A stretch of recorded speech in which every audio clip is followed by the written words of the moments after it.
জান্নাতের এই ঘটনাটা শুনে আপনি খুশিতে কেঁদে দিবেন।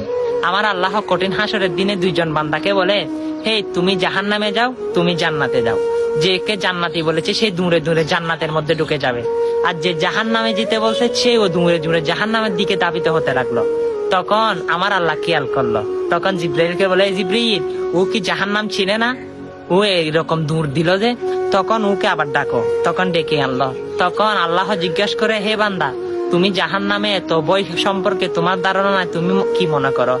তখন সে বান্দা বলে, আল্লাহ দুনিয়া থাকাকালীন আপনার কথা শুনি নাই, হাসরের ময়দানে কোটি কোটি নবী রাসূল এবং মাকলুকার সহ তাদের সামনে যদি আমি আপনার কথা শুনে যদি দৌড়িয়ে জাহান্নামে না যাই, কেমন দেখা যায়? আমার আল্লাহ বলে, হে বান্দা, তুমি দুনিয়াতে আমাকে এত ভালোবাসা দাও নাই, হাসরের ময়দানে এসে এত ভালোবাসা দিয়েছ, যাও সেটার স্বরূপ হচ্ছে তোমাকে আবার জান্নাতে পুনরায় দিয়ে দিলাম। সুবহানাল্লাহ। তখন দৌড়ে দৌড়ে তিনি জান্নাতের মধ্যে প্রবেশ করবেন। হ্যাঁ, সেটি আমার আল্লাহ এত দয়াবান। অবশ্যই সেই আল্লাহর প্রেম ভক্তি নিয়ে তার ভিডিওগুলো সকল মুসলমানের কাছে পৌঁছে দেন। আমরা তো দুনিয়া এসেছি আল্লাহর গোলামি করতে, আল্লাহর গোলাম হিসাবে পরিচয় দিন। ভিডিওটা শেয়ার করে দিন। আমিন।